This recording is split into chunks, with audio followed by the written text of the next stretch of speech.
என்னது, சிவபகவான் மனித பிள்ளை கறியை சமைத்து சாப்பிட கேட்டாரா?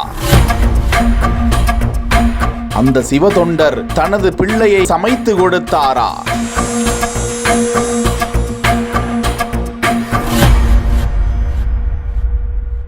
தமிழ்நாட்டில் ஐதீக பெருந்திருவிழாவாக கொண்டாடப்படும் சிறுதொண்டர் அமுதுபடையல் திருவிழா. குவியும் குழந்தை பேறு இல்லாதவர்கள். பெரிய புராணத்தில் வரும் அந்த ஐதீக வரலாறு என்ன? 107ஆம் ஆண்டு நடந்திருக்கும் இந்த திருவிழாவின் சிறப்பு அம்சங்கள் என்ன?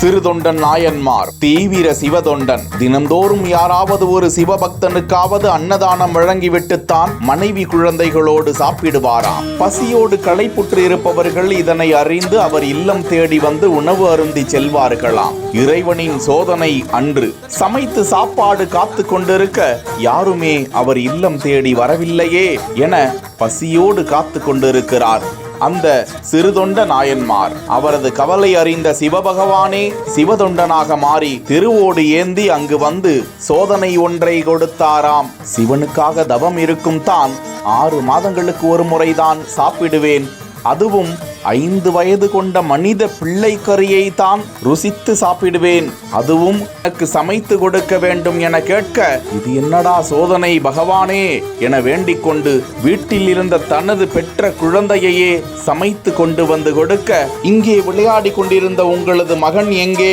என அவர் கேட்க, அவனைத்தான் சமைத்து கொண்டு வந்தோம், சாப்பிடுங்கள் என தம்பதி சகிதமாக அவர்கள் கூற, அங்கு தோன்றிய சிவபகவான் அந்த சிறுதொண்ட நாயன்மாரை ஆட்கொண்டாராம். இந்த ஐதீகத்தை நினைவு கூறும் வகையில் தமிழகம் முழுவதும் பல்வேறு கோவில்களில் சிறுதொண்டர் அமுதுபடையல் விழா கோலாகலமாக நடந்திருக்கிறது. மயிலாடுதுறை மாவட்டம் குத்தாலம் அருகே தோப்பு தெருவில் அருள்மிகு சௌந்தரநாகி சமேத அருள்மிகு ருத்ராவதியார் ஆலய கோவிலில் 107ஆம் ஆண்டாக இந்த விழா நடந்திருக்கிறது. விழாவையொட்டி 5 வகை மாவுகளால் உருவாக்கப்பட்ட சிராளன் திருவுருவத்தை திருத்தேர் கொண்டு கோவிலில் இருந்து ஊர்வலமாக கொண்டு வந்து சிவபெருமானுக்கு சமைத்து கொடுப்பது போன்று செய்து காட்டினார்கள்.